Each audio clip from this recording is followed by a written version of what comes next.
Oh, well, hello there. Oh,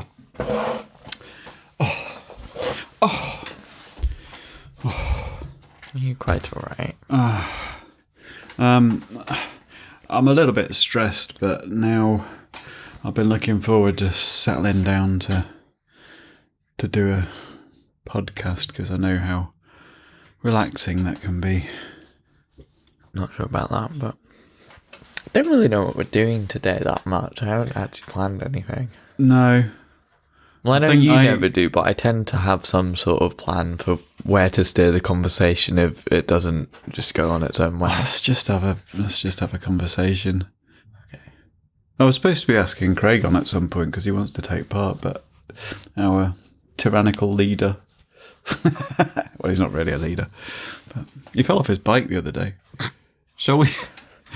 I've got a photo of it. I didn't reply either. Maybe he thinks I was not interested, but shall we start the podcast? Yes, when you're done texting your mate. I'm not texting my mate. I'm showing. He fell off his bike on the way to work, and I'm assuming that's his knee. Doesn't look good. Unless he's very deformed, that must be his knee. Oh. Let us begin.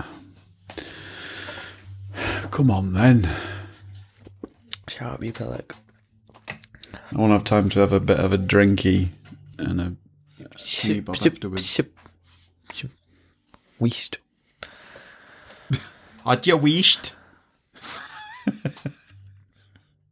Put your beer down so we can. Why? So we can introduce. Jesus it. Christ! Are you like Being tyrannical. Yeah, Yeah. he's doing the thing. Are you Metaphorus as a lie? Put it down. I want to drink it. No, because you're going to take a drink in the middle of the thing. I don't actually care. You edit this, so fuck you. Are you ready? Yeah, I was just getting a head start because it's been. Yeah, let's do it. We can talk. We can talk when we actually get to the bit where we talk, can't we? Last time I might have drunk was... Oh no, we had vodkas after that. We're going to start the podcast. Maybe. Shut up. It'd be a bit of a boring podcast if I shut up. We did Bob. So. We did Bob, did we? Did he? Yeah, but like... We had beers then. Since I drank loads. What was that? What Bob did we do? Oh, Far Cry. I enjoyed that one. We actually got through the first level. Shame nobody's going to see it because all our audience are stingy bastards, but one of these days we'll get proved wrong. I'm not sure that's the best. Games, really. Yeah. I'm not sure it's the best tactic to try and get subscribers to call them stingy bastards, but I've past caring now. Fuck it, we have our integrity. Yeah. Don't make us beg. And our attitude. Oof. Anyway. Are you ready to begin? Probably.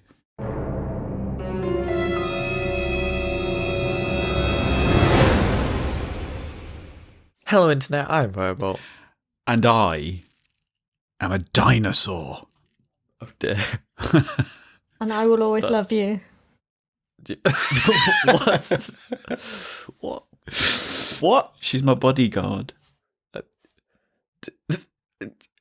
You don't know what's going on, do you? I would sing, but I might crash my brain. Yeah. I can sing it. I was going to say, just call me Rex, but then we moved on to Whitney Houston. Ah, I get it. You're trying to be a clever little cunt. Not me. No, Dad. Well, you kind of were. Well, I'm waiting for you to sing. No. Yeah, go on, do No. it. No. Sing. No. And I Ooh. will always love you. Brilliant. I'm awesome at singing. Our listeners are being treated this week. Yeah. Quality entertainment. Yeah, we're not on the. I'll release information of my tour dates later. Thing is, I was kind of stressed just getting set up because I just wanted to get the mics open because this is a bit of relaxation for me, just a beer and a chat. Because, pardon me, You're a beluga whale. Is that not caviar? What? Beluga. Beluga's caviar, isn't it? Well, the eggs, I guess. So is beluga caviar whale's eggs? It tends to be taken from sturgeon, but I guess beluga caviar would be... I don't know if it's... Whale's eggs must be huge. Whales are mammals. Beluga might actually just be like a region. Feel a bit silly now. It might be a beluga sturgeon, or it could be the name of a company. Nicola. Yep. Oh yeah, they are mammals, so they wouldn't have eggs, so that's stupid. Well, they do have eggs, but not those kind of eggs.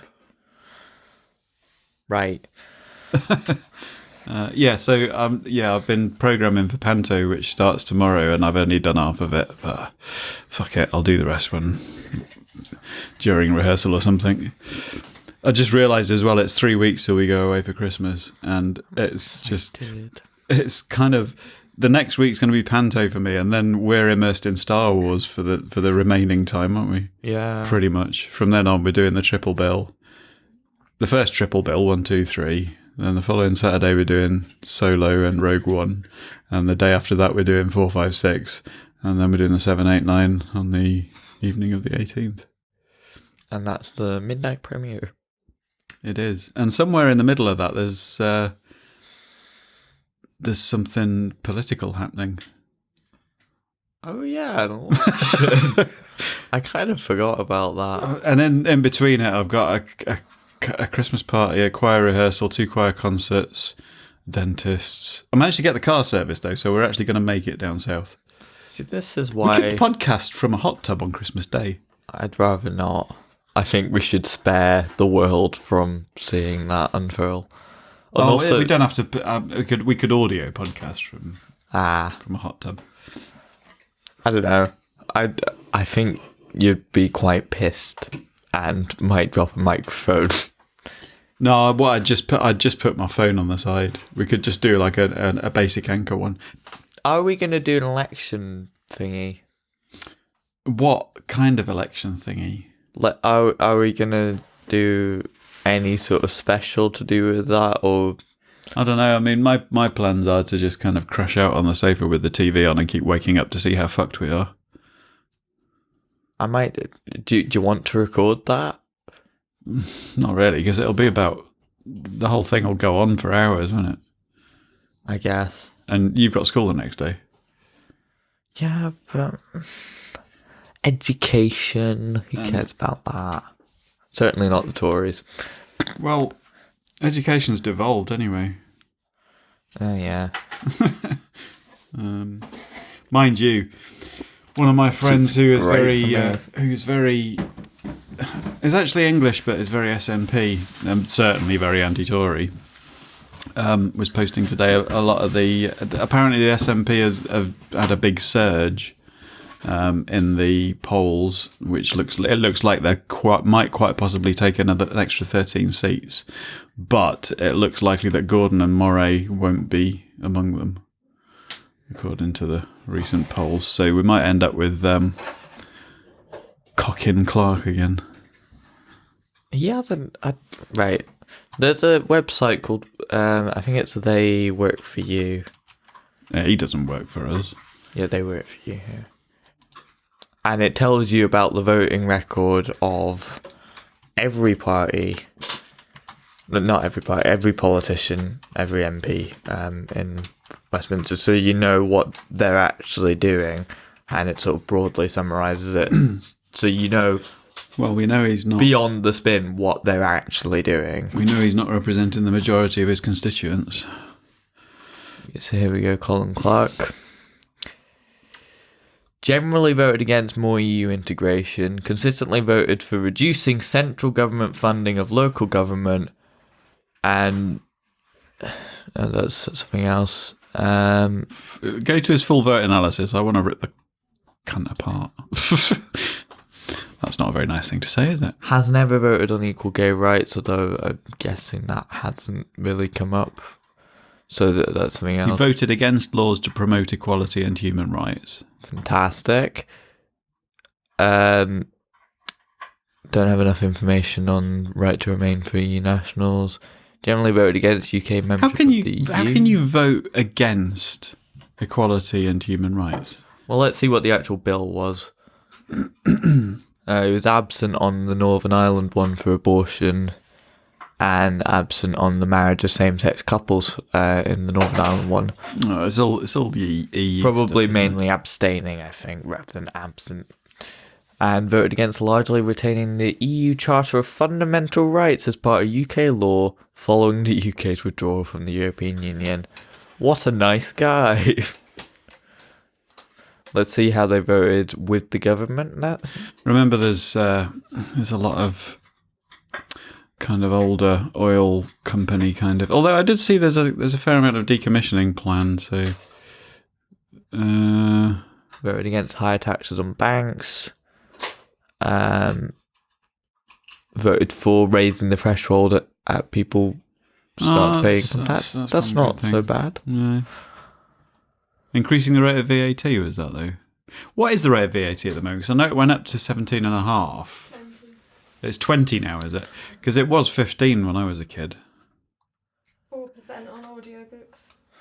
Voted for reforming the NHS so GPs buy services on behalf of their patients. Jesus. A lot of these, I think, because he's just been around since 2017, there haven't been... Generally voted against transferring more powers to the Scottish Parliament. And to the Welsh Assembly. And voted for reducing central government funding of local government. But I think the one that kind of... I mean, he's basically... He's quite a traditional Tory. But what annoys me the most is about him claiming to, as a lot of them do, claiming to represent his constituents or claiming to respect the democratic will of the people when he's supposed to be representing his constituents, not the whole country. Yeah. And he consistently votes with the government on the Brexit issues when his constituency voted to remain. Now, if he was supposed to be representing the whole country, I could see the logic behind it, even if I didn't agree with it. But he's not. He's supposed to represent his constituency, and we voted to remain. So don't use the excuse that you're upholding democracy, because you're not representing your constituency. You're not representing our system of democracy accurately. I swear there was some information about how much they voted with or for the government. Oh, he's also currently... hang on a minute.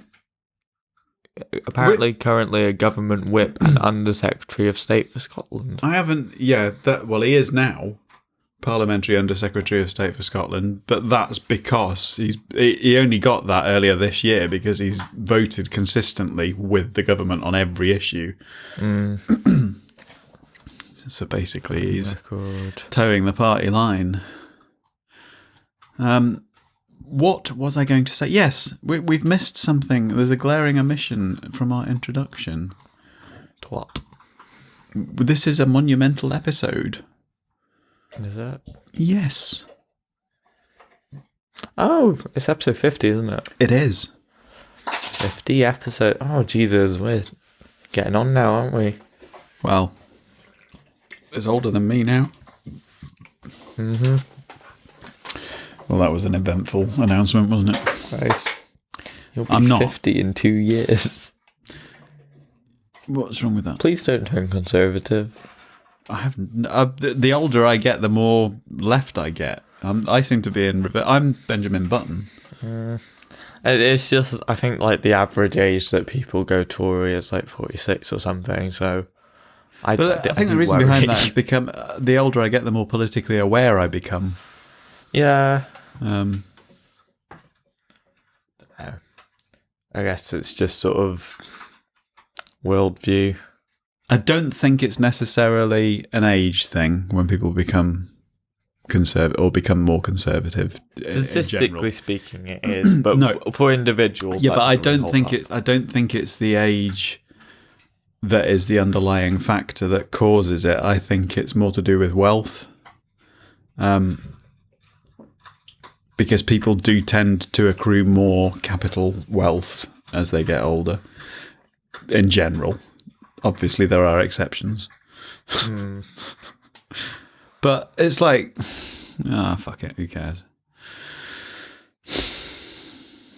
Tyranny. Let's talk about tyranny. Well, before we do that, I've been really pissed off at, well, unsurprisingly, the Tories, but also kind of the BBC, which is unusual for me. Yeah, I started watching Sky News more. Even that's not... Well, it's sort of...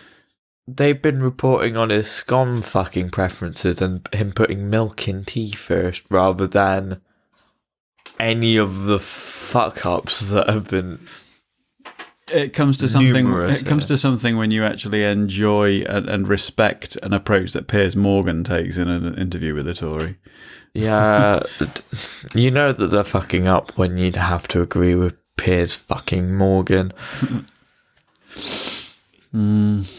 But it was We're deep in double particularly think.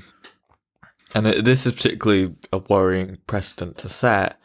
The leaders' debate on climate change that Channel 4 was holding. Yeah.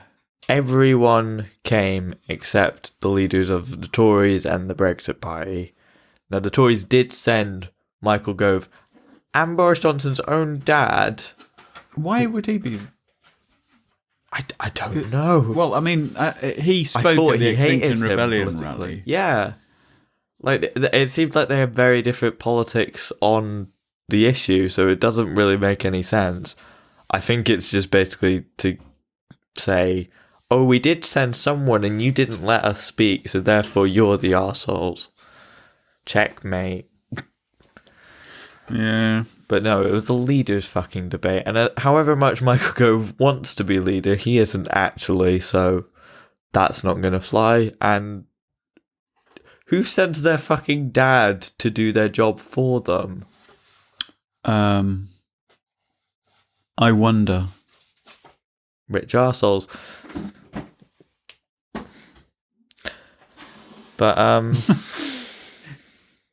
you don't do my job. I don't have a job. Took a while. I don't have a job for you to do. Come on, let's talk. Let's be entertaining. Dude, shut up. Right, so they have also threatened to revoke Channel 4's broadcasting license, which means that I think I don't know what that actually means. Well, they haven't threatened to revoke it. Basically, they've said that they think it should be reviewed in the next Parliament. But the thing is, it's due for review anyway during the next Parliament. But I suppose it's just the tone of kind of bringing it up and making it a point in this frame of reference is kind of inappropriate, really, for a, it smacks of censorship. Also, I've noticed the Tories basically trying to avoid any questions from Channel 4. Let's face it, it's fucking funny, really. Yeah, but it's also... And Channel 4's always been that kind of avenue, if you like. They've always been on the Did they have Jeremy Paxman? I don't know, but since they first came out, they were the kind of borderline kind of pushing it. They had all the kind of I think they had the first sort of nudity on British television, and they had, I think it was midnight on Channel 4 that the first ever full-length British showing of the Michael Jackson Thriller video was made, because it was deemed too horrific for things like Top of the Pops and what have you. Wow. So, but yeah, it was always pushing the boundaries of respectability and censorship, if you like. I don't know. It just. I also did notice. I'm not sure it was in the manifesto, but I think it was some comment that Boris Johnson made about wanting to review the broad constitution of the UK, basically, and change how the relationship between Parliament, the courts, and the House of Lords, and certainly royalty wants to roll back devolution. Oh, definitely. I think it. How do you feel about Doesn't devolution beyond the fact that the Tories are cunts and that's why we kind of need it? Well, there's a lot of benefits of it that we experience at the moment. Yeah. I know there's a lot of criticism of the SNP's record on education, but I'm not sure whether or not that's any worse than the rest of the country. Well, it's sort of. There always seems to be this sort of double standard of because they're actually trying to do something good, they're always going to be shot down when it's not perfect. We do seem to have what I consider to be some benefits to the system that you don't get south of the border. There are. Oh my God, we're being flipped off live on podcast.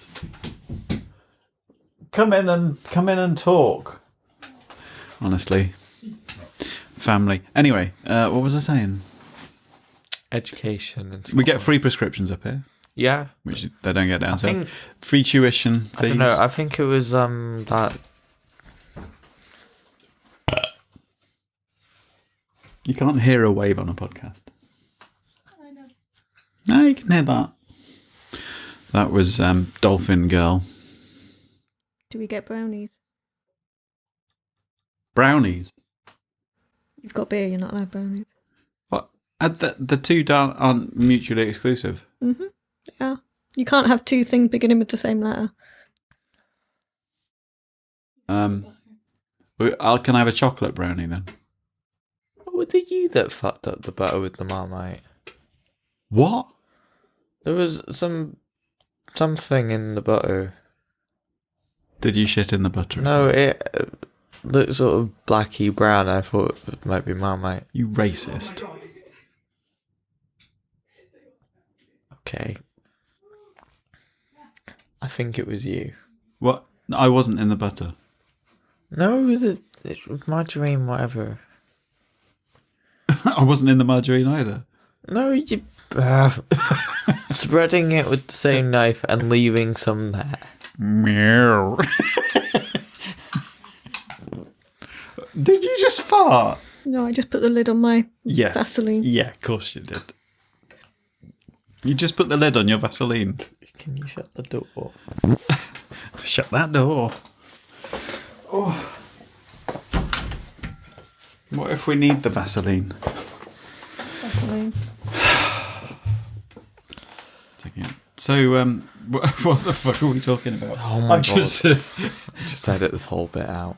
No, it's entertaining. There are brownies being served live on. Well, it's not live if it's recorded, is it? No. There are twice as many brownies as there should have been. Yeah. Because. Oh. Don't drop Oh, the do I get fork a at me, plate? please. Pardon me. Oh, look, there's the plate. There you go. We've got no idea what to talk about. We're trying to do a podcast on tyranny. And. Yeah, I'm aware. You what? I'm aware. Which is this one? Thank God. These are the non-vegan. These are the non-vegan. Oh wait. Okay. There's cake on the floor. Yeah. James just trod on the cake. Ew. How do you know what poop feels like on the bottom of your feet? Dogs and cats. Oh, okay.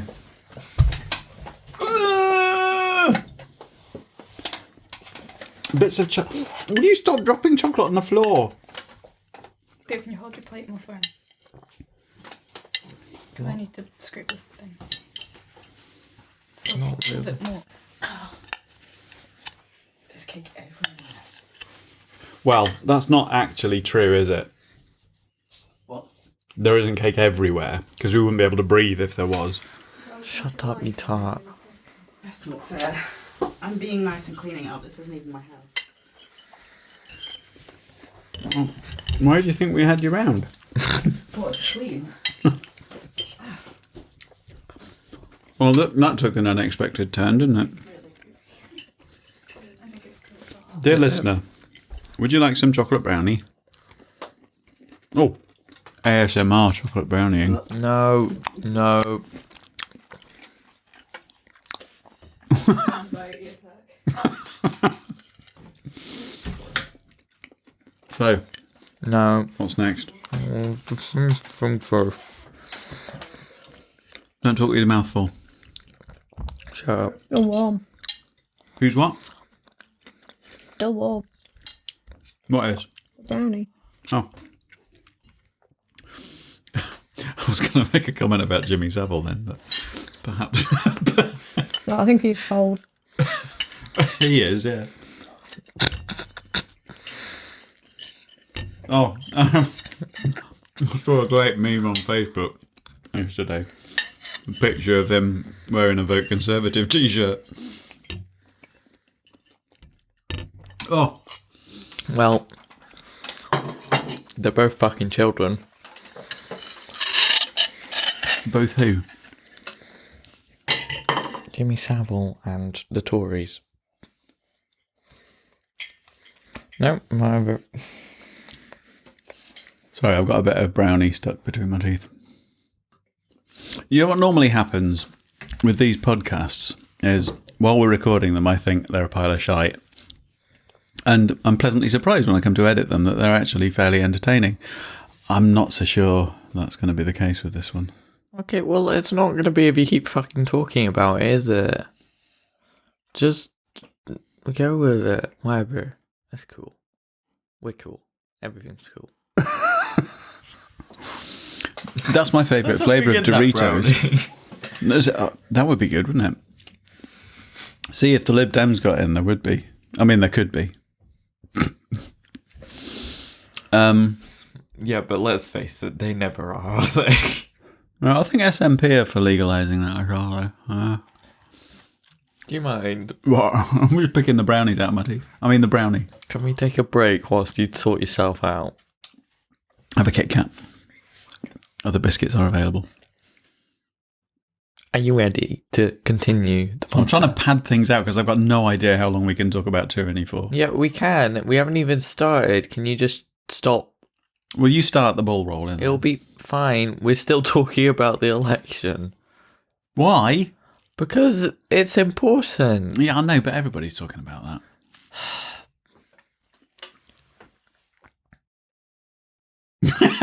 You're just going to be a sulky bastard now. I just can't be asked with you. What do you want to say then? What do you want to say about the election? Right, I'm pissed off. Yeah. Yeah, well, that's pretty much most of it, but... I think we gathered that. I don't know. I mean, polls are fairly unreliable generally, but it looks generally like there's a bit of an uptick for Labour. I've got no idea what's going to happen. I don't know. How do you feel about Labour?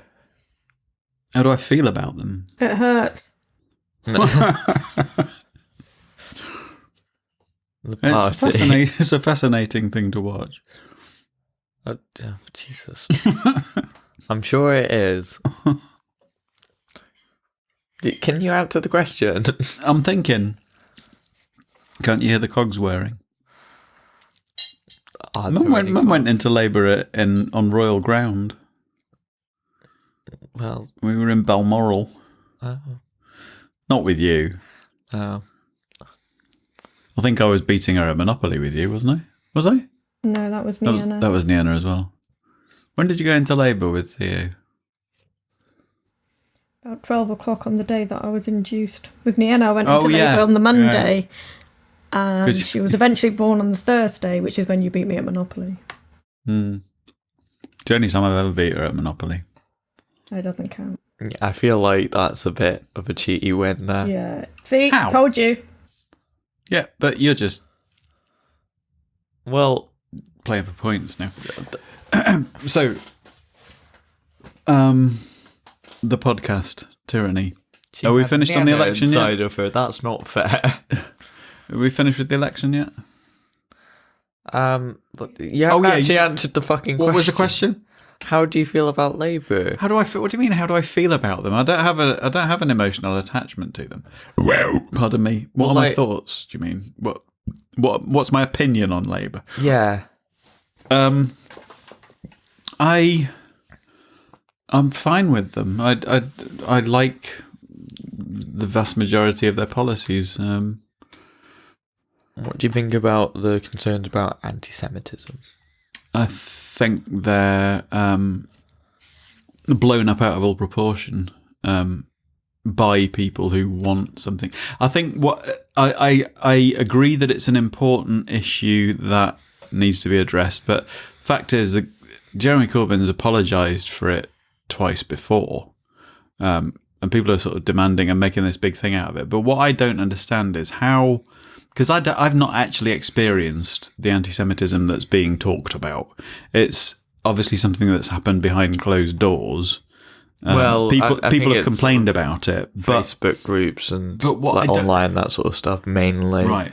But what I don't understand is how you can possibly point the finger when you have published the kind of shit that Boris Johnson's published in the national press openly. It's sort of It's not really. one is failing to address an issue. One is being blatantly and openly racist in newspaper publications. I don't know how you can possibly point the finger when you've said the kind of things that Boris Johnson said openly. And I mean, it's a doublethink thing that he claims that the things that he said in what paper is it that he had his column in? I think Is it the Express? he had some columns in the Spectator, but also in the Telegraph. I think Telegraph was the main one. Yeah. Didn't you But say this they is the sacked thing. him?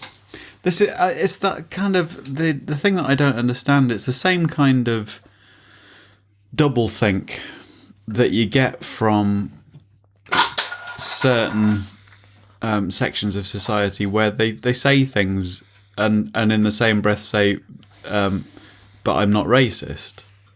And it is that kind of it is doublethink. It's Well, I think a lot of people just take that as, oh, it's just things that he said, as if well, what is racism? that means nothing. It's sort of like what people say and what people express should be I mean, I know Boris Johnson lies a lot, but should be a general indication of what they're actually thinking and who they are. I mean, how else are we supposed to judge one another if not by what we say and do?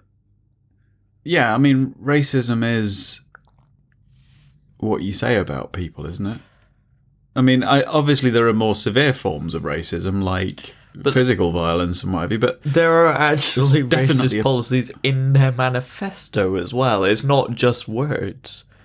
They've added powers to round up traveller camps, basically, and increased stop and search powers, which will likely involve racial profiling. we used to have, when I lived down in Northamptonshire, I do remember there being a few traveller camps in the area, which had a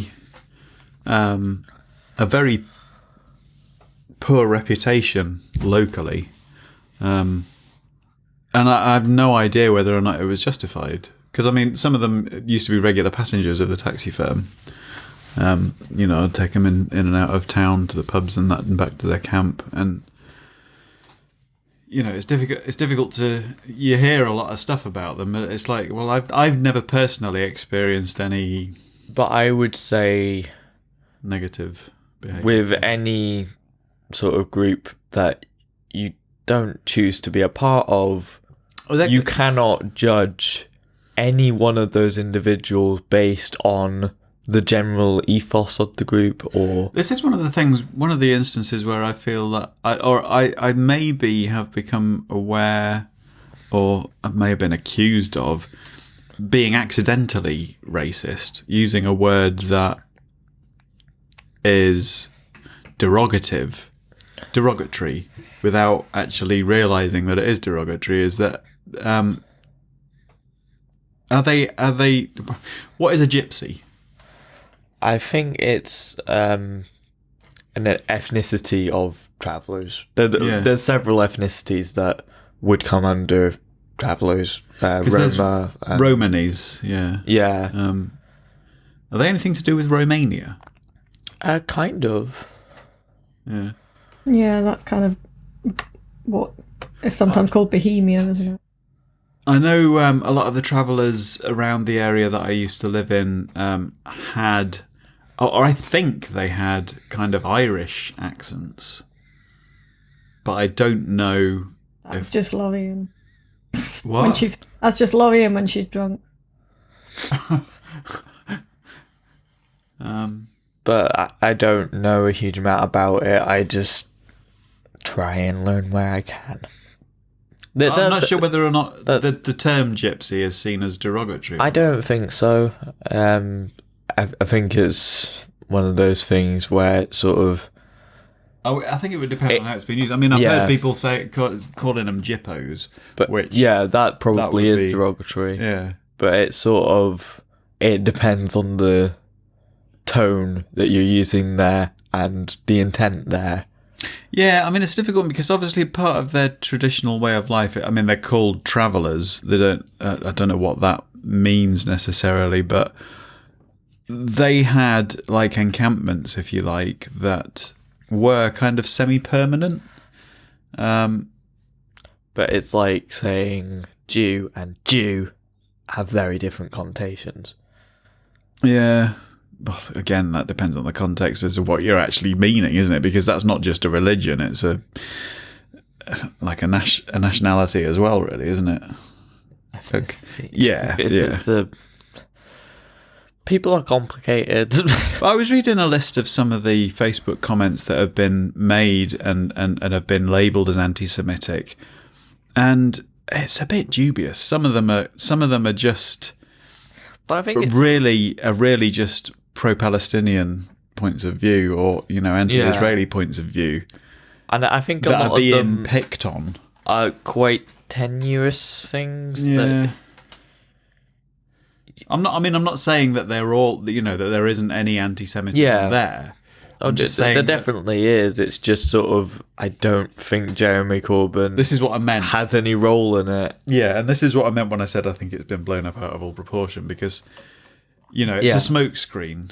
If you put that alongside the banana boat comments and the postbox comments and stuff like that, it's like there's no comparison really. This is it's distraction techniques. It's politics. I think it was a film about the 60s that, other than Boris Johnson, I actually heard the word pickaninnies used. It's just fucking ridiculous. I think I had one thought when you were talking about preparation for this podcast and Tyranny, and how you always seem to normally have some kind of preparation. I had a thought that I thought I'd probably try and drop into the conversation at some point. It was basically to kind of explore the where obviously everything is a grey area. There's not like a clear definition beyond which something becomes tyrannical, but obviously there's a massive difference between oppressive kind of policies and actual kind of genocide tyranny. Do you know what I mean? There's a big scale between them. At what point do you think it becomes It might be helpful to look up an actual definition just to base. I mean, I'm assuming there's some kind of maybe Latin cruel origin of the word and oppressive government or rule. So, I mean, I know I said it kind of as a joke about being a dinosaur, but I'm assuming that the Tyrannosaurus Rex is the meaning of those words. I mean, Rex is Latin for king, isn't it? Tyrannosaurus. It means terrible lizard king, basically. Yeah. I know a lot about dinosaurs. Yeah, I was just Etymology. just thinking about Boris Johnson, but anyway. But I mean, cruel and oppressive rule could. Do you mind? Pardon me.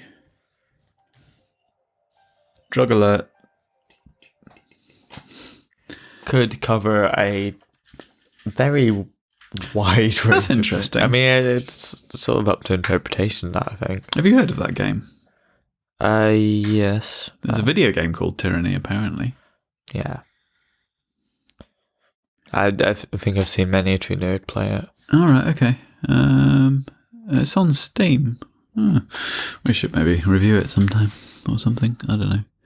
So, cruel, unreasonable, or arbitrary use of power or control. The tyranny of her stepmother is an example given. A state under cruel and oppressive government. So you see, that's what I mean. It's like what do you categorise as cruel and oppressive? Because I would think of the social policies of our present government as being cruel and oppressive to certain sections of society. But obviously, that's not to the same extent that you might think of other extremist regimes. It feels like tyranny comes with very extreme connotations on that. So, yeah, like autocracies and dictatorships, that sort of thing, where it's sort of authority but it's runaway authority. But do you know what I find quite disturbing is that what we're talking about really to me is a question of honesty, because the thing that I find the most disturbing about our current administration is the kind of mask it wears. In that what you would necessarily traditionally think of as a tyrannical regime is open about it, and there are events and physical kind of manifestations of that tyranny that are obvious, whereas I mean, this is an extreme example, but the people in North Korea don't just believe what they believe because they'd be killed if they don't, and don't say that they do, but they do actually believe that because they've been told to believe it all their life by everyone around them. Well, that's the thing. I've often thought. I mean, we look at that from outside and see what we deem to be an unacceptable way of life. But how do you know when you're on the inside? How do you know when you cross over into that realm of the unacceptable? Do you know what I mean? I would imagine it's an easier thing to slip into when you're in an isolationist culture. Yeah, the more cut off you are from the rest of the world, the more individual control you have, the easier it would be to kind of fool your subjects, as it were. I mean, I think this is why we'd be reluctant to really call what's going on now tyranny so much, because we have access to other information that lets us know we're being fucked, basically. But in what way that's almost worse in some ways, because it doesn't seem to be, we get access to all this information, and it's a bit like you look at the climate change information. It's almost like the information's all there, but people are voluntarily choosing to disregard it. I think that will still always be better than it not being available at all. Yeah, I suppose. Yeah, I know what you mean, but or having very limited availability. I find something sinister about the whole idea of people being given a choice and at the same time feeling as though they're exercising that choice. It seems like we're being deceived in that people seem to be making what they think is a choice, a free will choice, for, given all the information, for the kinds of things that don't make sense. Yeah, I mean, It's almost like they're doing as they're told, but a lot of it I is, just don't understand I think, the choices that society makes. it does seem a lot of it trying to, people sort of protecting themselves from. Is that not really selfish, though? I mean, it's like the whole thing with Colin Clark about actually voting against laws which promote equality and human rights. I don't understand how that can be a justifiable standpoint, and I don't understand how people can say, and we know people who say that Boris Johnson is more trustworthy than Jeremy Corbyn. I mean, everybody says that all politicians are, it's the making the best of a bad bunch kind of It's thing. sort of, I don't understand. where does that actually fucking get us? Just saying, oh, they're all fucking terrible. Nothing's going to be solved by saying that. No. So you need to sort of discern how the least worst person if you hate all of them still, basically. Yeah, and I don't know how. Or go full on balls to the wall to the I system. suppose the only break it down. the only thing that I could understand about the way things are at the moment, not agree with, but I could kind of understand how and why, is the fear of change. Yeah, I mean, I think there is a fear of change, but also sort of a fear of having to consider actually new ideas.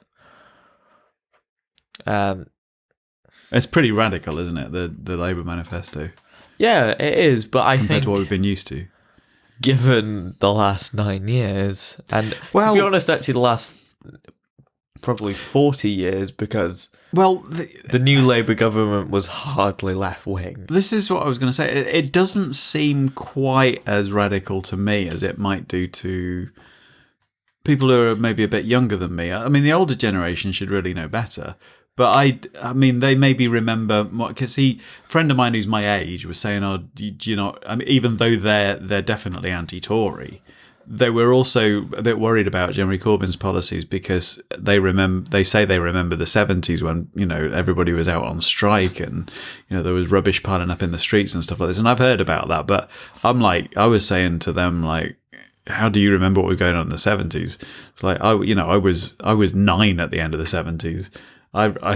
All I really remember about the 70s was there was a silver jubilee and there was a really fucking hot summer where we had standpipes in the street because there was a drought. But I remember seeing on the news about strikes and stuff happening, but none of that was relevant to me at that age. But I think this is something that during the 80s, certainly up here, I think it was felt a lot more than where I was brought up. I was in Middle England at the time, right. But I've known a lot of people, certainly north of England, but certainly in Scotland, that the Thatcher years were very difficult for. And it really didn't hit me that much. But sort of, if you look at the expenditure plans, I mean, I think they would have to tax more than they're saying that they would do to reach this. But what I was going to say was I remember British Telecom being a national company. I remember British Rail being a national company. So it's not that unusual to me to have this kind of nationalisation kind of structure. It's sort of things that it's the essentials, basically. I think a lot of people, upon hearing like nationalised broadband, might think, oh, you don't need nationalised broadband. Why do you need free broadband? But it's sort of, when you think how many things that depend on you accessing the internet. I suppose the only thing that worries me, because I think things like that should be an entitlement, if you like, a right. It's a public service, a bit like water and utilities and stuff like that. It's the sort of thing, but even they're kind of privatized, aren't they? Electricity companies and stuff like that. It's a bit more abstract than that because you won't die without it, but your life will certainly be a lot more difficult and you'll be excluded from a lot of parts of society. The ideal would be if all of these things were nationalised, but I think the problem with it is then and this is probably a fairly capitalist argument, actually, is how do you ensure quality of service? Now, there's different things that different sectors that you could bring up in this. I mean, obviously, the rail industry is fucked across the country. So, but that's the thing. I mean, actually, but then you look at the energy interestingly- companies and the interestingly, telecommunications companies. It's a Most bit of a the different- British rails are actually owned by foreign governments. right? Like ScotRail's actually owned by the Dutch government, weirdly. Yeah. But basically, it's sort of the thing with railways is it's not like other businesses. It's not really like if there's a piece of railway, you can't have loads of different companies competing for that. Really, for the customer's attention there. Well, There's one there, they'll compete for contracts there. Yeah, But that's outside the domain of the consumer. the only thing I really remember about British Rail when that was a thing is that they said that and again, I was very young at the time, but it just used to be an ongoing joke about how crap the sandwiches were in the buffet cars. We don't even have buffet cars, though. Well, You're lucky to on get long to run term, on time on now. long distance journeys, you do. I mean, up here, we've got basic sort of electric sort of. We get a trolley if we're lucky. A drinks trolley. Aberdeen to King's Cross has a buffet car. Yeah, I did. I can't remember what journey I was doing, but on Virgin trains, which is the one that Craig drives for, they're the best train that I've been on. I can't remember why, but I got upgraded to first class on a Virgin train once. As I say, it was years ago. I can't remember what journey it was, but I mean, it was proper. I mean, you go on first class on ScotRail here, you're lucky if you actually get a door between you and the rest of the carriage. You'll get a free coffee and maybe a croissant or something if there's a trolley on the train.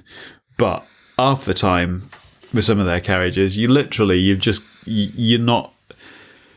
There's no difference really between standard class and first class, except that you can use the first class lounge at the station.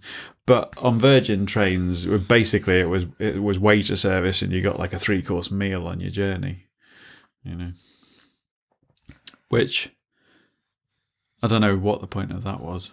But I mean, just in general, but that's always been the same. Is that intercity trains used to be called 125s? Yeah, that's great, but it's sort of We don't get them this far north. you would but I would much prefer that it's reliable and funded and isn't subject to the fluctuations of the market to survive. Yeah.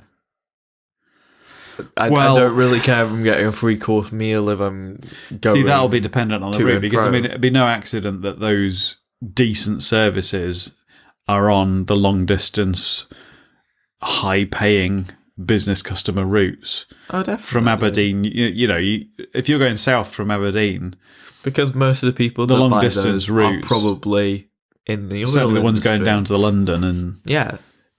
They're probably going to business conferences or just reporting on what they've done up here, really. yeah.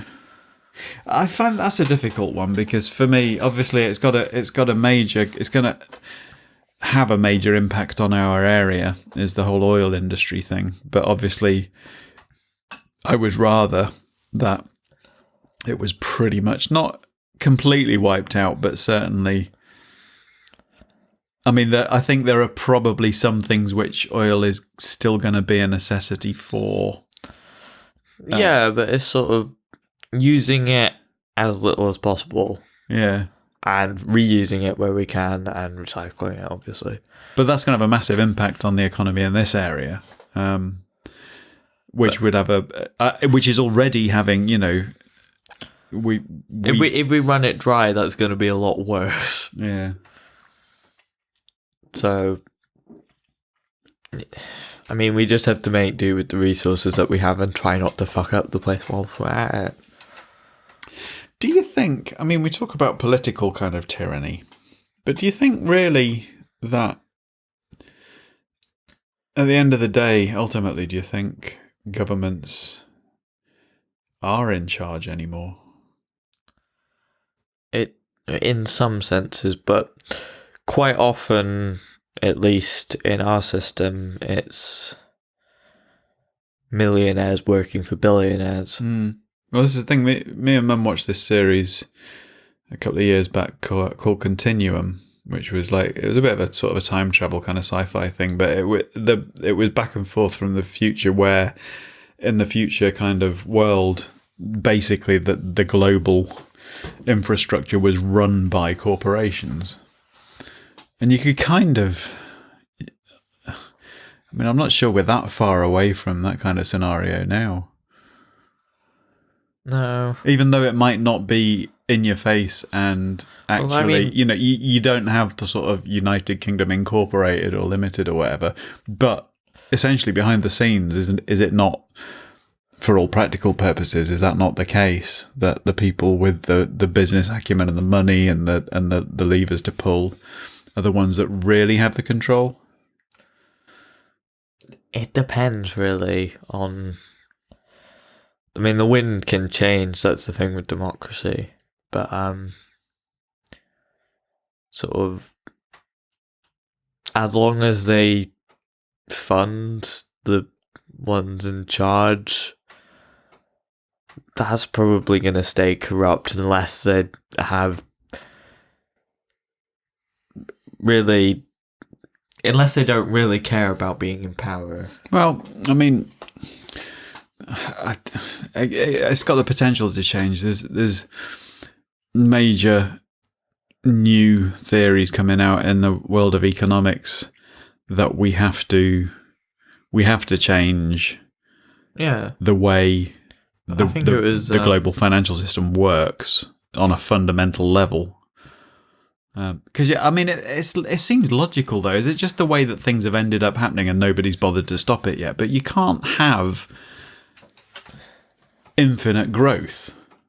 Yeah. I think it was on. I think it might have been. It just doesn't make sense. Frankie Boyle's New World Order. Incidentally, Frankie Boyle, I just seem to agree with almost 100% at the time. So, but that's how they measure the measure of economic success is about how much growth there's been, and it can't be never ending. IMF, it might be another organisation, International Monetary Fund. Not while we're planet bound, at least. That I think it says that it wants 3% growth every year in the global economy. That means in a space of 24 years. For what, though? Doubling the economy, though. They say they want that, but to what end? What is the reasoning behind wanting that? Is it not more responsible to strive towards a balanced, sustainable level? It's sort of, you have to understand, what is the growth for? Who's getting that money? But I think it's sort of, as long as the population's growing, there needs to be enough value in the world to spread this is where, amongst people. But even then, it is nowhere near being spread amongst people, because this is where I think socialism has to come in. Yeah. Because I mean, a lot of people try to conflate communism and socialism. They're not the same thing. But there's a lot of complicated history there. Hearing an in-depth interview with the one of the, I don't know if it was the leader or one of the high up people in the Green Party the other morning, and they were talking about quite a revolutionary, or it shouldn't be revolutionary, but a revolutionary policy that they have, which they would push for. Obviously, they're not going to get a majority or get in power anytime soon, but one of their manifesto policies is that it should be they would make it law that no organisation can pay the top earners more than 10 times that of the lowest earner in that organisation. Well, that seems sensible, because there is no way that they're going to be working hugely harder than them. You can't work 10 times the value. But this is what reveals how ridiculous our current situation is that on the surface, when you think of that, you think, yeah, that doesn't seem to be unreasonable. So But I if think you try it's- to apply that to a football club, I think it's currently the CEO of McDonald's owns, I think, 300 times the amount of the lowest paid employees, basically the cashiers. we should be working towards this. But if you apply that to a football club, you've got some players that are on $250,000 a week. Now that means that the people cleaning the toilets should be on £25,000 a week. Or the footballers should be paid a lot less. But I mean, that seems a ridiculous thing to say. But the concept when we introduced it about the 10 times difference doesn't seem that ridiculous. So it just But highlights how out of whack The very our fact system is. that there is, I mean, that's Nobody just the needs that amount of footballers. Talking about the football managers, though, they're earning way more than the actual footballers, probably. I don't know about that. We've probably got two tribes shouting at us at the moment, or half and half scarves, whoever they are.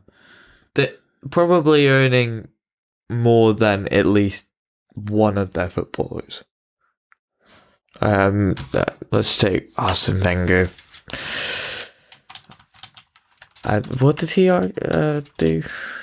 Was that Liverpool? Arsenal, but he's retired. Pardon me. Probably still making money though. I don't see. I think the players probably get paid a lot more. Certainly the top players. But this is the problem with capitalism: is that it's not about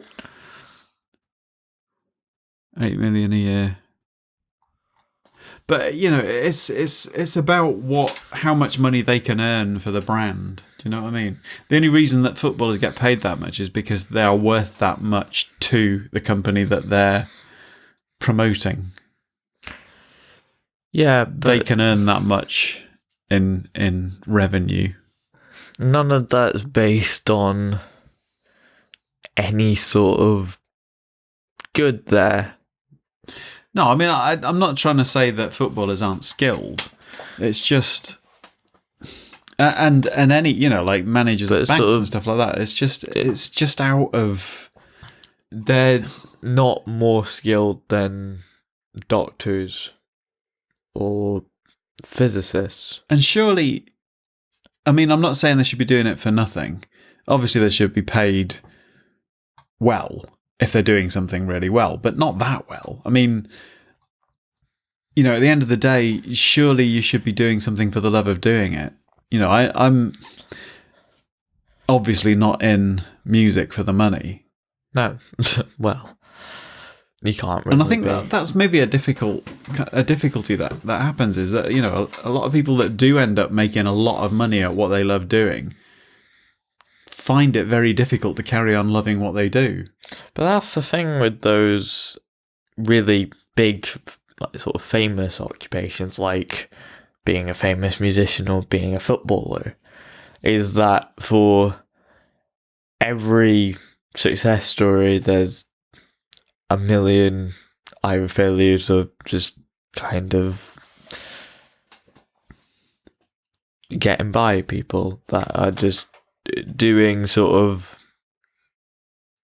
standard stuff rather than the big glamour and glitz, that sort of thing. Would it not be great if one of these people that gets paid ridiculous amounts of money actually just turned around and not refused it, but redistributed it?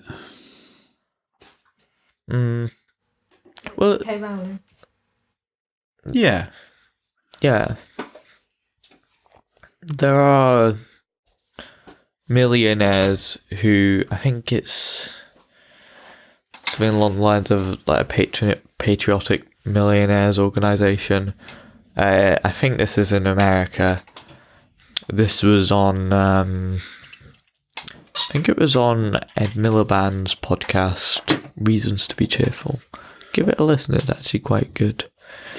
Ed Miliband surprises me. Does he? Does he jump out of a closet and go, boo? I hope not. I really need a wee. Okay, well, can I finish my thing?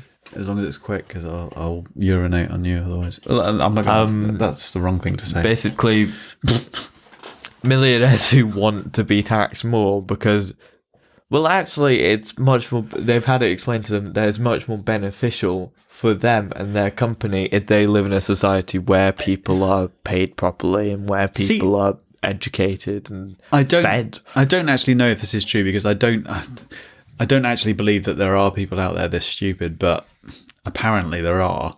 This whole idea about people who earn more money getting into the higher level of tax rate, you know, like when you get over a certain amount, you have to pay 40% tax. Apparently, there are people out there who think that that's on everything that you earn. Like, for instance, if you earn £100,000, apparently there are people who think that because you're in the higher tax bracket, you're paying the higher tax rate on all of that 100,000. Whereas it doesn't matter who you are, you don't pay any tax on the first, I think it's about 11 or 12,000 now. It doesn't matter how much you earn, you don't pay any tax on that. And then the next bracket up, you only pay 20% or whatever it is, up to about 50 grand or whatever it is. I don't know the exact amounts, but you know, for the first 50,000 that you earn, you get the same as somebody who earns only 50,000, whether you're earning $1 million or not. So everything that you earn on top of that is taxed at a higher rate, yes, but do you really need that much? No one needs that much. I really need a pass. Okay, we'll get to this. Run away! The orbiter likes to fondle chinchillas. It's the truth. You can't censor this. I don't know if it's even being picked up by the microphone, but I think it is. Now you know the truth. Although the others obviously got one more, but I think you've heard that enough. Chinchilla fondling. Menace. I'm going to be tyrannical.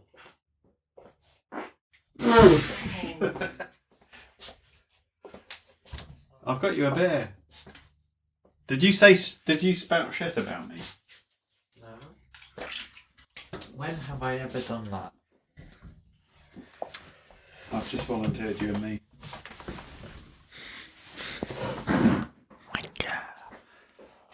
You just volunteered what? Yeah, so see, when we've finished this here podcast, you and I, if you fancy it, because I quite enjoy it actually, are going to go and put some stonking tunes on in the kitchen and do the washing up before we sit down to watch something. Can I pick the tunes? Go on then. Oh, thanks. I didn't say I'd enjoy it. I'm getting deja vu. Glitch in the Maybe Matrix. you just say that a lot. What, I didn't say I'd enjoy it? I think I had a really good dream. What? I seem to dream about Alton Towers quite a lot.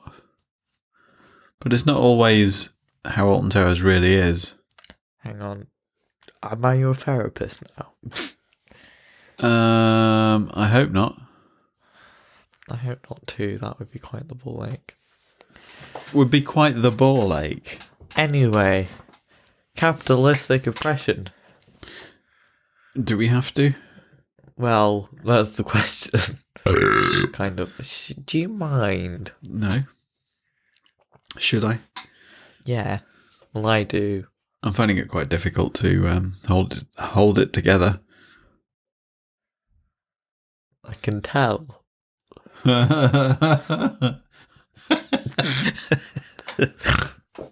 Oh no, it's breaking down. What is? The podcast. Oh no. Tyranny. Right. Tyranno. I did just look up a figure. Oof. Do you mind? You looked up a Can finger? you shut up?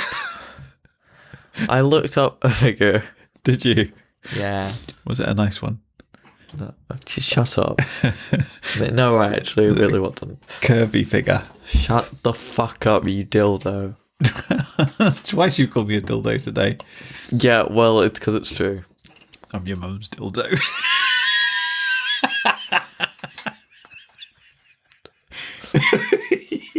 I am abstaining from this podcast from now on. Are you really, though? Are you really?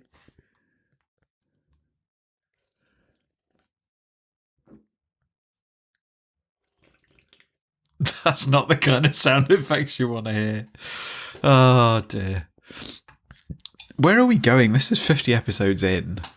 Yeah, Is this? well... I thought we'd have developed by now. Well, we kind of have, but Oh, no one fucking cares.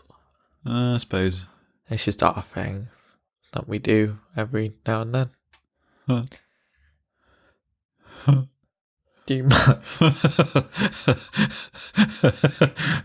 Apparently not.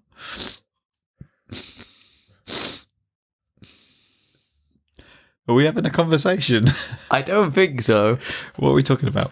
Right, I looked up a figure. Can you Ow. fuck off? That was evidence, my lord. Evidence? Yes, of physical abuse. Was it? Fuck. There we go. Ow, you fucker! Oh. You heard nothing. That's what you get. That's what she said.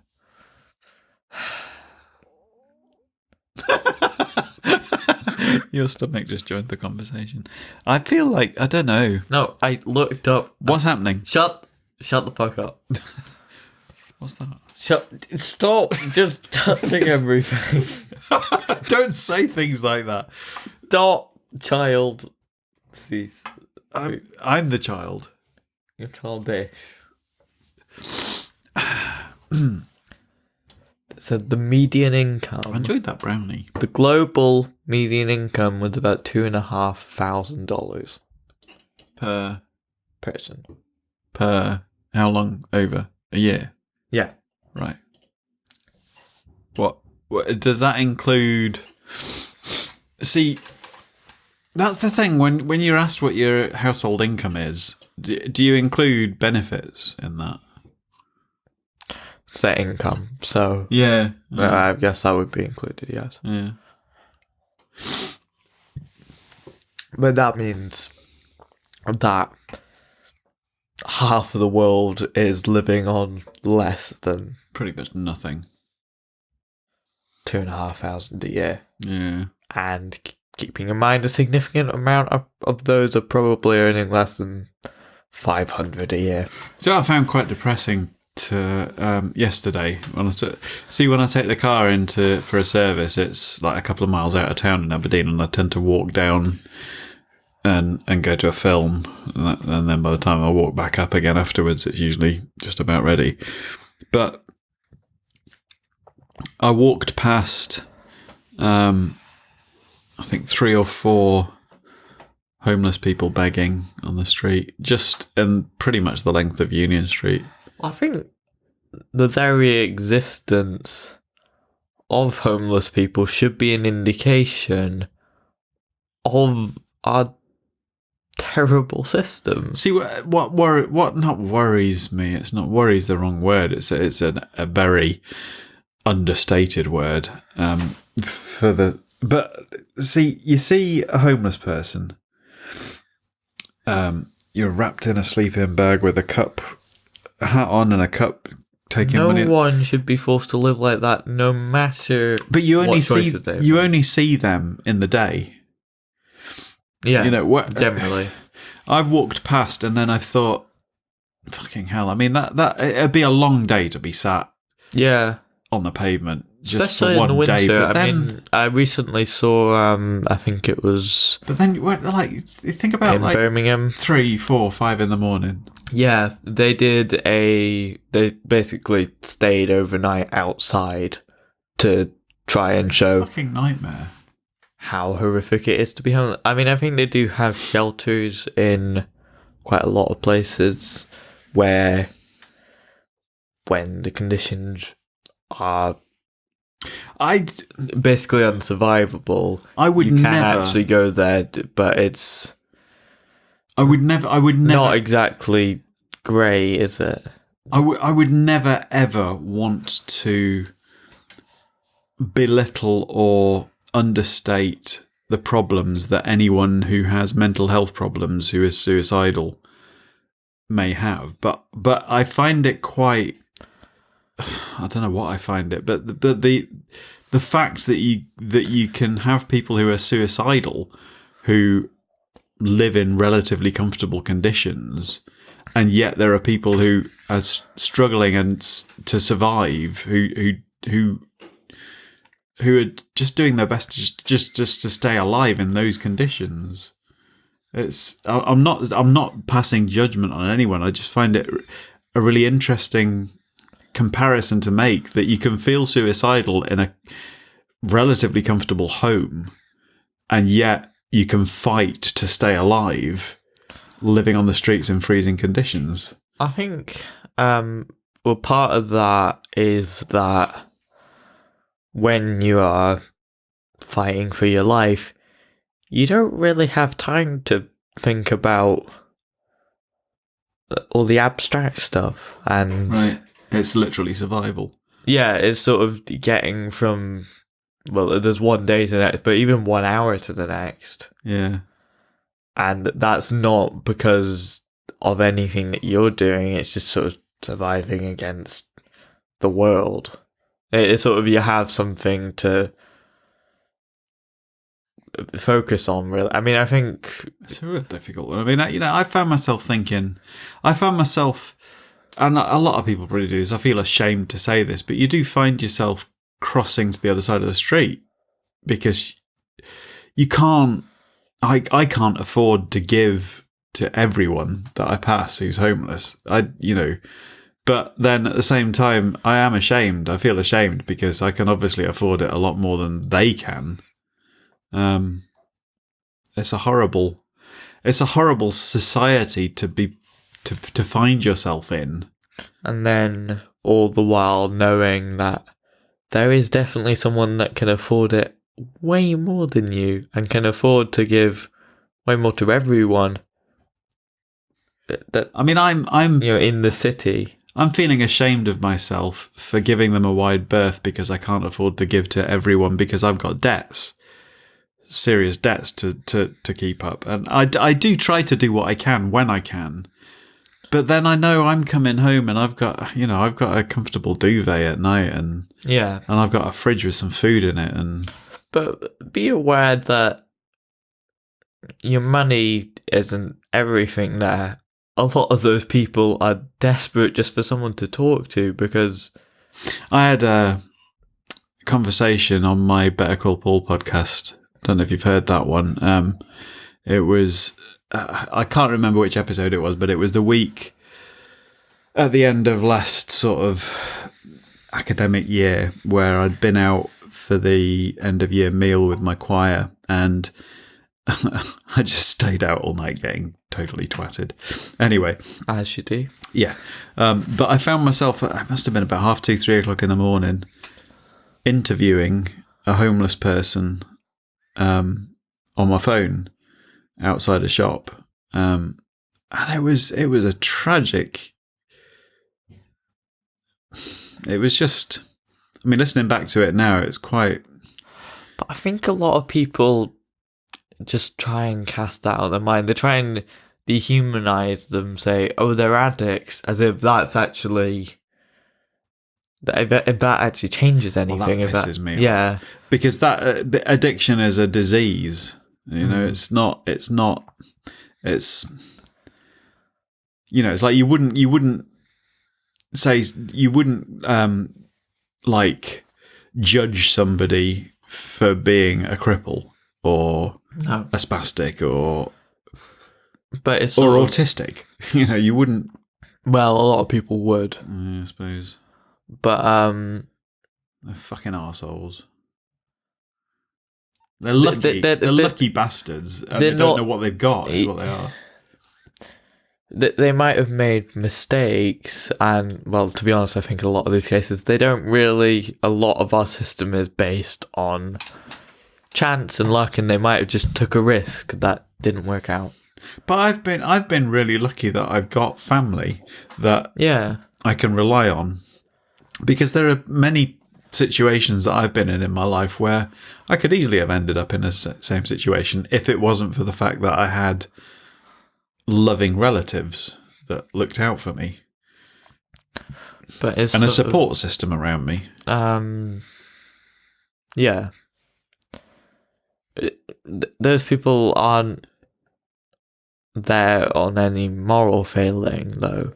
It's just sort of something went wrong there. They're not bad people. That's the thing, and it's sort of, But what's going to happen? unless they're bad people, why should they be punished at all for mistakes that they've made? I'm a bit hesitant to bring this up, but I'm probably going to do it anyway because I've had a couple of drinks. But what is going to happen?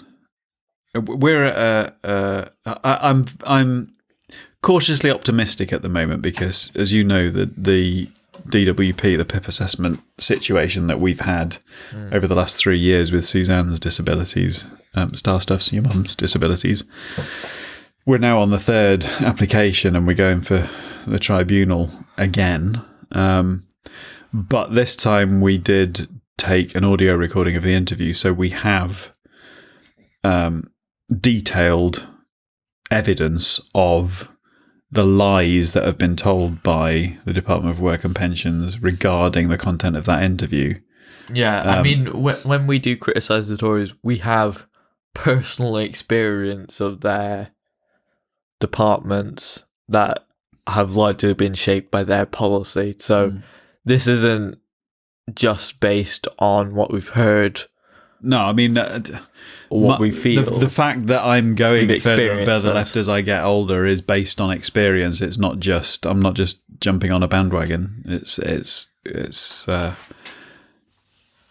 personal experiences. But anyway, so you know, I can't for the life of me see how they can possibly not.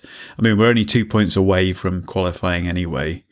For the lowest rate, but I can't, in all seriousness, with the evidence that we've come up with, I can't see them being able to squirm out of it again. But we are in a situation, and lots of people will have been. I mean, you've just turned the age where your disability living allowance is up for, you know, you've had your assessment for that. We're waiting to find out about that. So technically, practically speaking, we could be about to find ourselves $6,500 a year worse off, and we're already struggling. Like, I honestly, if that happened, if the tribunal didn't go our way, and if they turned round and took away your benefits, I honestly don't. I have no idea how we would financially survive. I don't know what would happen.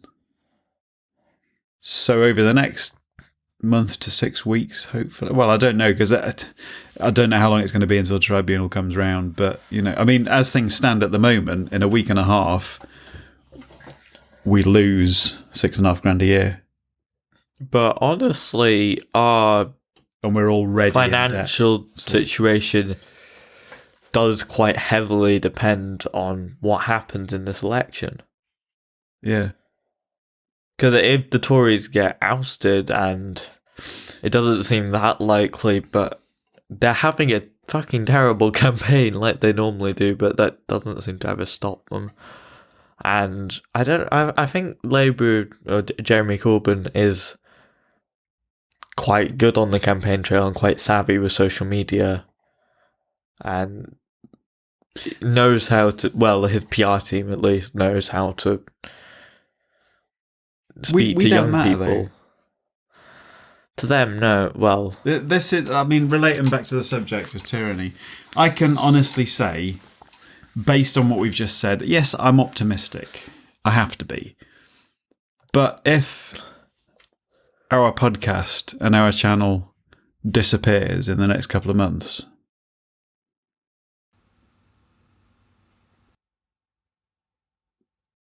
what? well, I mean, you'll know why. I don't know. I feel like it doesn't cost that much because we now got the equipment. Yeah, but what I'm talking about is actually having the means to feed and house ourselves, not pay for what it takes to put this podcast out. I mean actually to financially survive. That's what I'm talking about. These people that are on the streets, you said you don't know, something's happened in their lives that's left them in the position that they're in. But I think, and What happened? the very fact that this is, and I don't know the specifics of our financial situation, but the very fact that something like this is within realms of possibility that it could happen to us, and I know us, but there's no sort of uncertainty there. As much as I belittle you and slap you across the face, we're all fucking awesome. And I'm sure many of the... We're all awesome. Yeah. What do you mean by we? Who's we? Me. As a family. Yeah. But we if I don't know what would happen if things don't go our way over the next month or two, we would be at the mercy of our extended family. Again. But it's because we're not built for making money, we're not built for the system. Even though we're not an important thing for them to save then. Yeah. We're not an investment for them. There's no... You're a musician and mum's a graphic designer, and you're self-employed. I'm not actually self-employed. I'm not actually self-employed. Well, somewhat. Kind of semi-self-employed. You're freelance, so... Yeah, but I'm a business owner. I run a limited company. Yeah. I'm employed by that company. Which you own, so you kind of are self-employed. Yeah, but in terms of the way that it's treated under law, the business is a separate legal entity.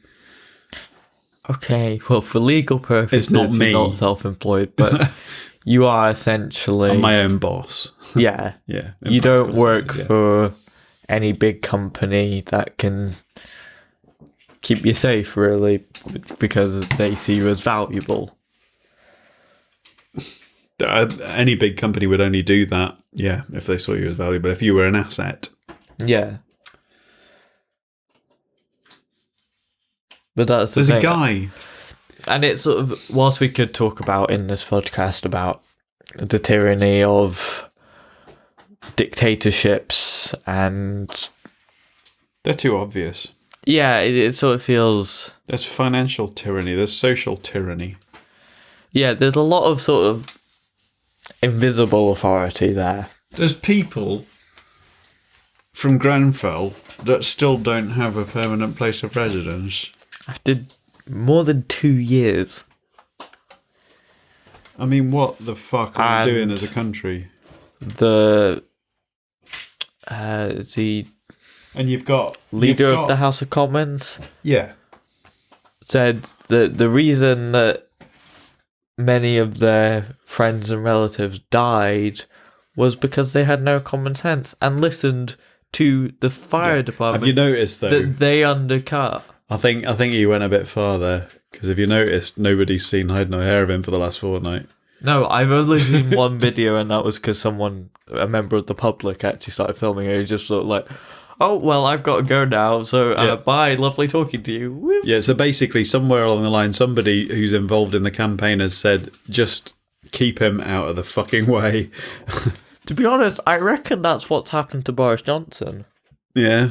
Why he's not been turning up for any of the debates or interviews is because he'll just say something really fucking stupid. Do you know, when we used to do our Bollocks report thing, we had an episode called Master of Puppets, didn't we? Which had Putin pulling the strings. I actually think now, if we did that now, it would be Dominic Cummings. But then I still feel like Putin's probably pulling his strings. Well, yeah, there's some... And even then, I still think that there's somebody who's pulling Putin's strings. And I'm sure it's all corporate bullshit. Well, it is. I mean, the power is where the money is in our world. It sort of gets to a point where who's pulling strings sort of becomes a circular cycle of... Do you know what, though? People controlling each other and giving to get some. And do you know what matters most? I think hope and optimism are brilliant things, but I think what matters most is they might have all the money in the world, but I'm happy.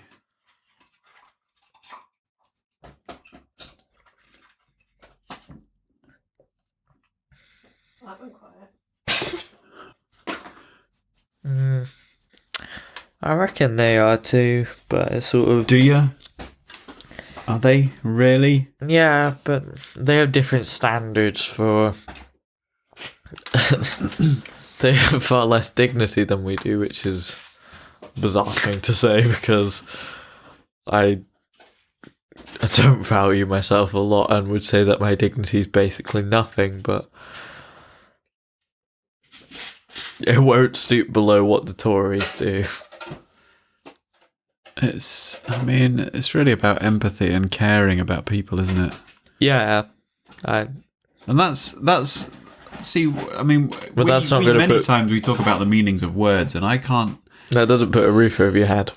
No, the whole meaning of the word socialism to me, I can't understand how anyone can possibly think that something that is labelled with the word social can be a bad thing, unless it's been mislabelled.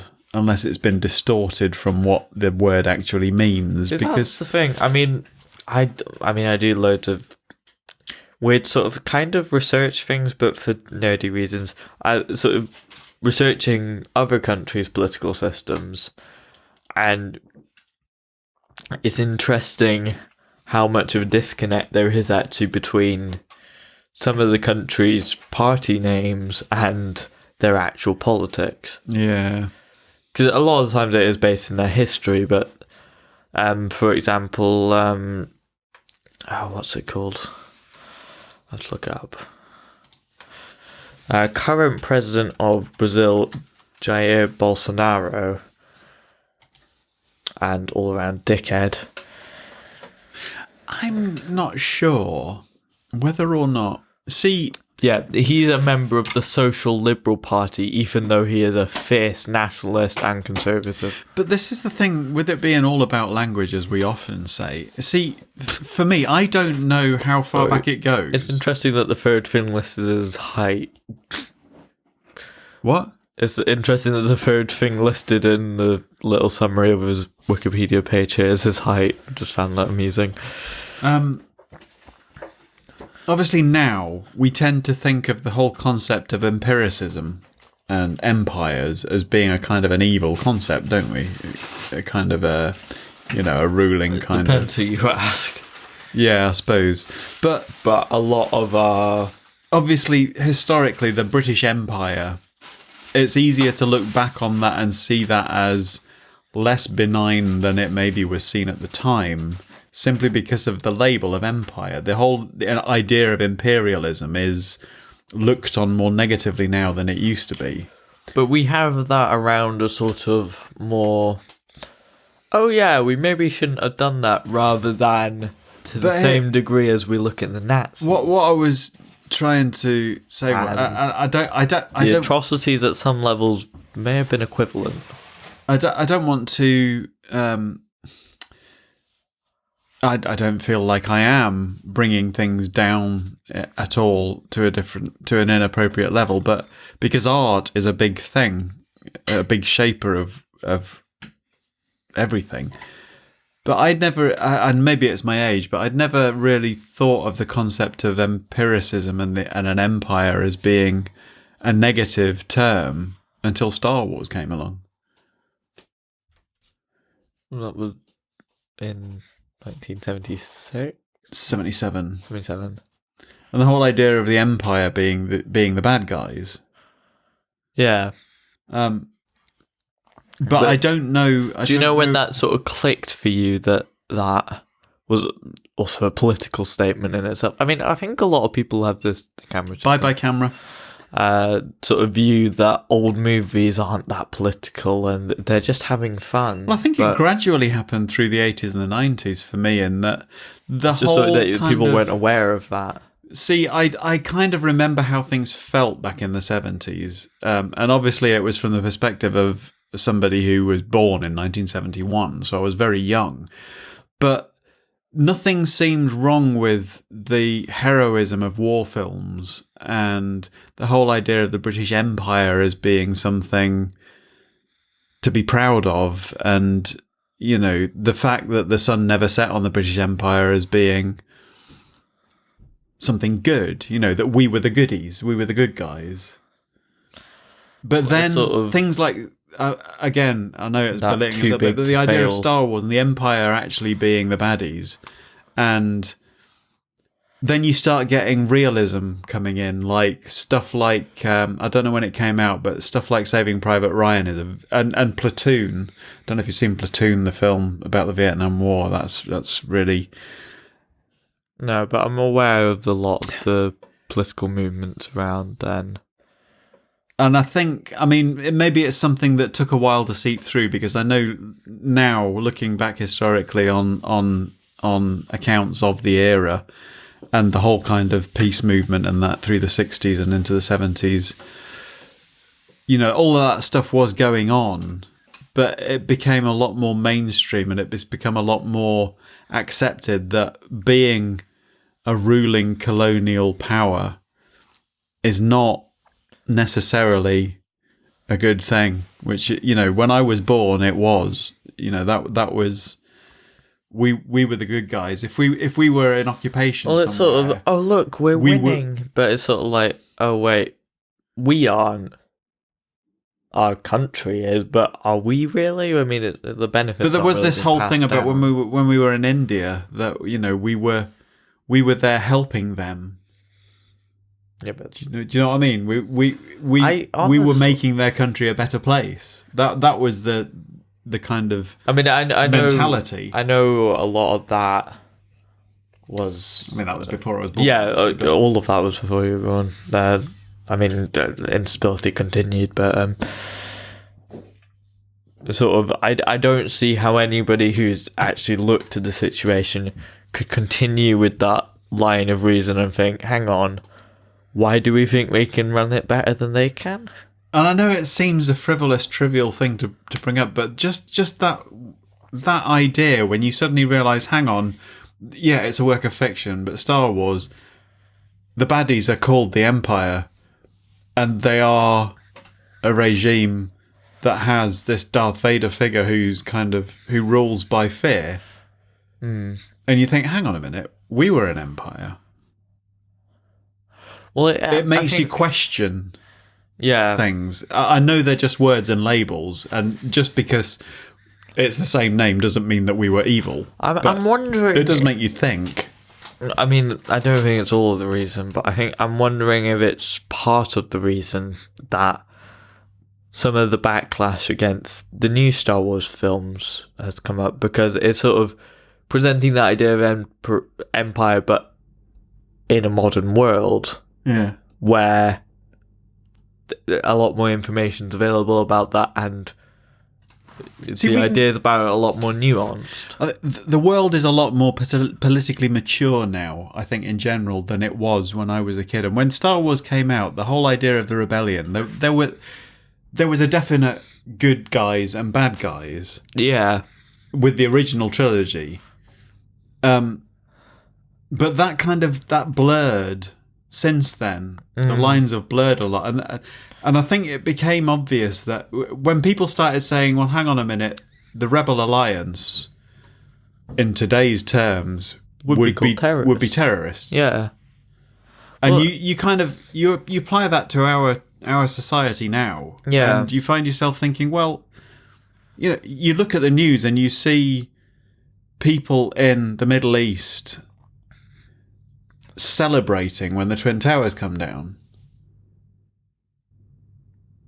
And it makes you feel really uncomfortable about the society that you're a part of. But keeping in mind, I mean, what I know it's trivializing, but you saw it in Return of the Jedi. Yeah, the Ewoks on Endor. Yeah, cheering when the Death Star got blown up. But I'm not saying that I sympathise or empathise with the methods, but it is a very uncomfortable parallel to find yourself in when you are part of what essentially is the empire, the capitalist empire. Well, I think a lot of people do think of imperialism as something of the past, but it's definitely still going on. Particularly American imperialism. I mean, they don't call it an empire because that's not good for aesthetics. But the vast majority of the internet operates on US dollars. Yeah, and they own a lot of the Pacific Islands and some of the Caribbean, but also just trying to make a fuck ton out of the Middle East. I mean, they don't own territory there; they haven't annexed it. But in terms of the kind of the international culture, the zeitgeist, Hollywood is pretty much global. You get challenges to that. I did notice that the Bollywood thing and I think we were at a German restaurant on the Prague trip, and the guy at the counter asked where we were from because we were speaking English. That's not something. I mean, it's not the most uncommon thing, but it's not something that you'd hear every day.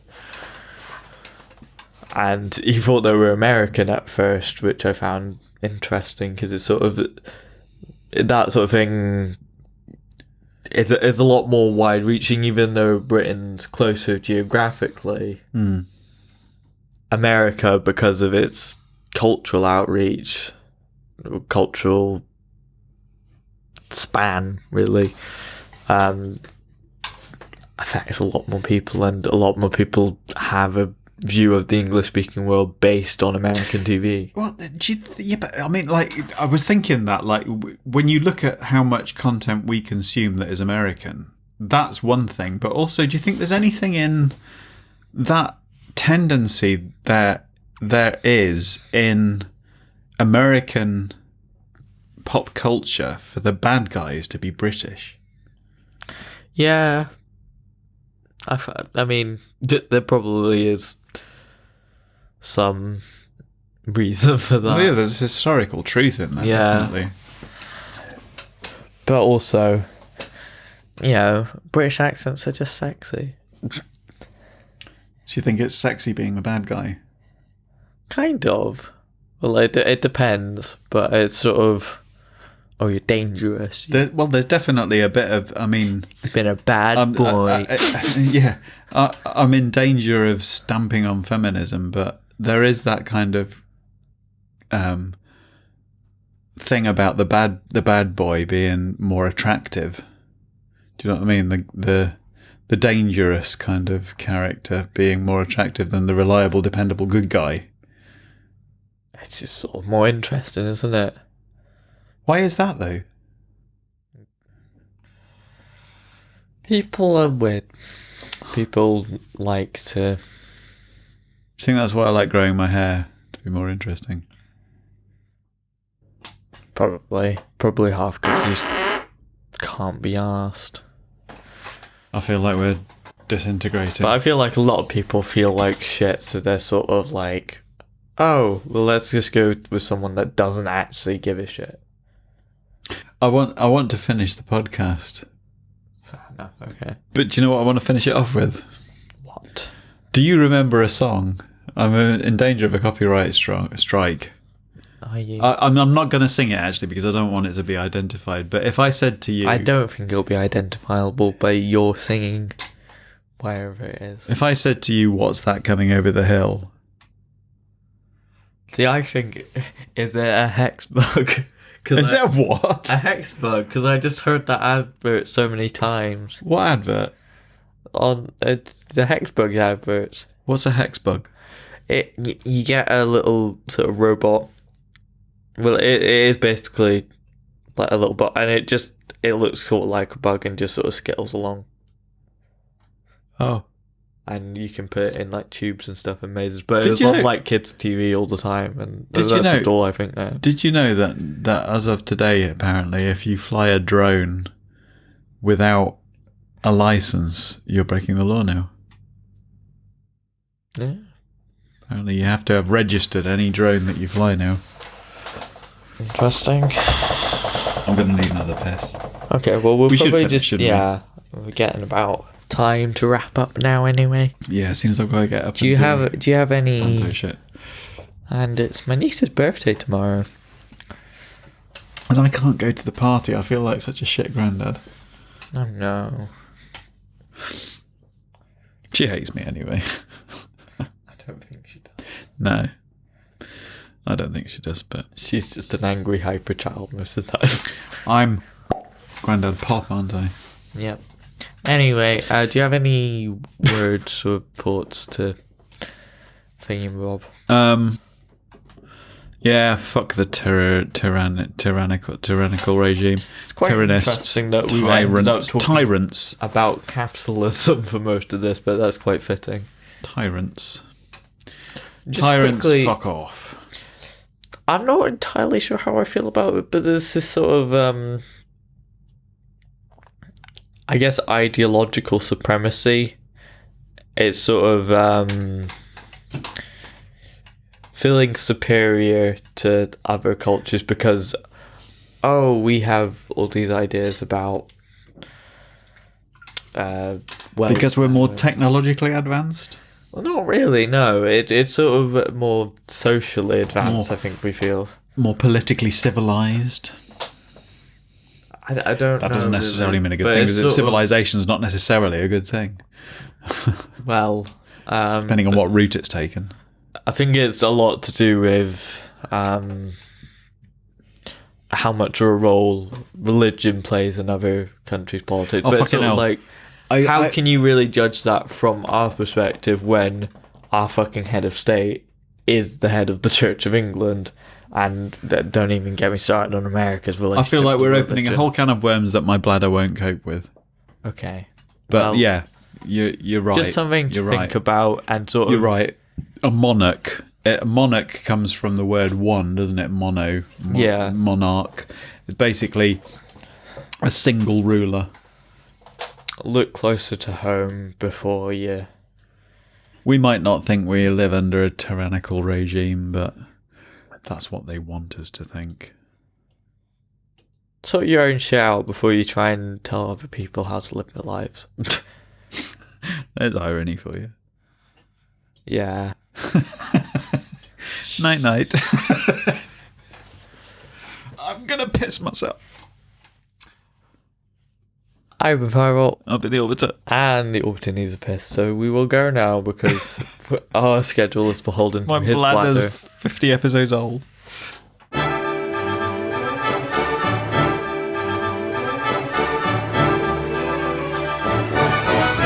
Go quickly before you piss yourself. That's what she said. This podcast is part of the After Dark Podcast Network.